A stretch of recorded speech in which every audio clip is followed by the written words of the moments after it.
Je suis disponible pour répondre à vos questions aujourd'hui sur nos programmes en études du jeu vidéo à l'UQAM. Au risque de perdre quelques-uns d'entre vous, j'aimerais d'emblée dire que ce sont des programmes théoriques. Donc, on fait pas de game design à l'UQAM, on fait pas de conception de jeu, on fait pas de programmation au département de communication à l'École des médias. Par contre, je vous encourage quand même à rester parce que nos programmes sont complémentaires à des programmes plus pratiques, plus techniques.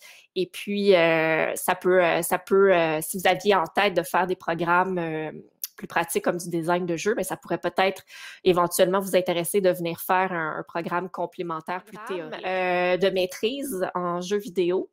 Ça fait partie de la maîtrise en communication. Donc, c'est un diplôme en communication à la base qui ouvre vraiment beaucoup de portes. Et c'est une concentration en jeu vidéo et ludification. Donc, reste surtout dans cette maîtrise-là aux phénomènes, aux enjeux sociaux liés aux jeux vidéo, à la manière dont le jeu vidéo affecte nos vies, notre quotidien, à aussi tout le rapport entre les joueurs et le jeu vidéo sur le plan de l'immersion, des émotions, de l'engagement. On s'intéresse au phénomène de la ludification, donc toute l'appropriation des dans le cadre d'activités plus sérieuses, comme par exemple dans les environnements de travail, dans les programmes de fidélisation comme la carte à points de la SAQ, donc ce genre de programme de ludification-là et toutes les implications éthiques que ça comporte.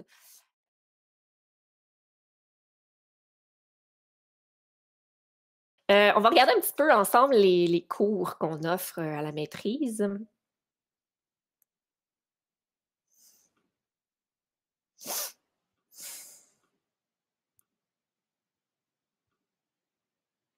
Alors, ça, c'est un petit peu le cheminement type de quelqu'un qui fait une maîtrise en communication, concentration, jeux vidéo.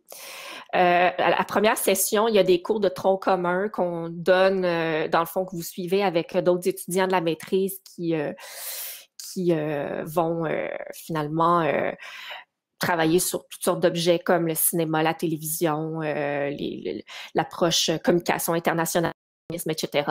Donc, vous suivez un cours qui va vous apprendre les fondements des théories en communication. Ça s'appelle études en communication. Et vous avez aussi un séminaire de recherche sur les jeux vidéo, donc un séminaire qui vous apprend les grandes approches à partir desquelles le jeu vidéo peut être étudié, psychologie, sociologie, philosophie, éducation, design, sémiotique, et j'en passe, études féministes, etc.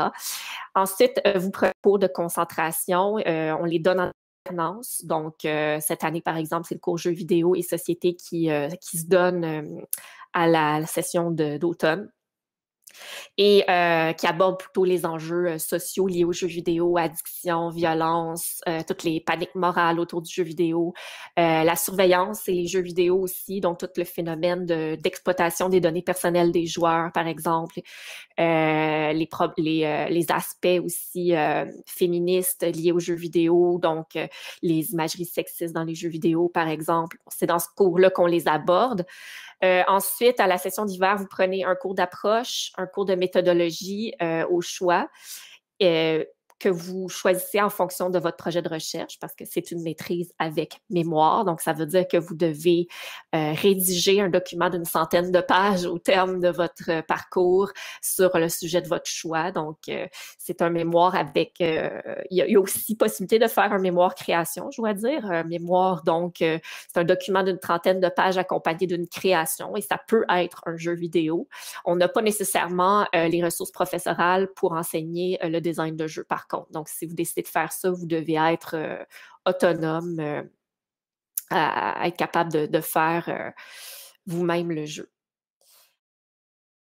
Ensuite, vous avez la deuxième année. Bon, ben la première année, en fait, autour de la session d'été, vous commencez à travailler sur votre projet. Donc, vous choisissez un sujet, vous faites partenariat, disons, avec un directeur, directrice de recherche, donc un professeur qui sera là pour vous accompagner tout au long de la rédaction de votre mémoire. Et vous commencez ce qu'on appelle la rédaction de votre projet de mémoire. Donc, ça donne un aperçu de ce que vous voulez faire, de votre sujet aux questions objectives de recherche, votre méthodologie. Et vers la fin de l'été, ben, vous déposez ce projet-là et il est évalué par 3 professeurs qui sont les membres de votre jury et qui vont vous donner des recommandations pour la suite des choses. Donc, vous êtes vraiment accompagné tout au long de votre parcours et ça, c'est une particularité de l'UQAM parce que dans les autres universités, on ne fait pas nécessairement ça. À mi-chemin, vous avez cette soutenance avec avec d'autres professeurs qui vont vous donner des commentaires et puis qui vont vous aider à aller dans la bonne direction. C'est est-ce qu'on accepte à la maîtrise des gens qui n'auraient pas, par exemple, de baccalauréat dans un domaine connexe?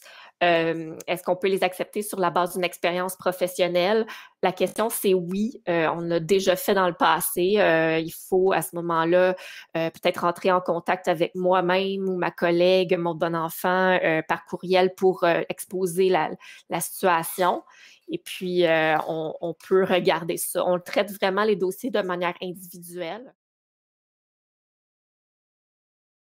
La question à ce moment-là est, est-ce qu'on peut créditer une expérience professionnelle pour avoir des diplômes? La réponse est non. Pour avoir le diplôme de maîtrise en communication, il faut vraiment faire tous les cours, puis il faut faire le mémoire, puis le projet de mémoire, ou un mémoire ou un projet de mémoire création. On ne peut pas créditer des expériences professionnelles, les convertir en crédit de cours, par exemple.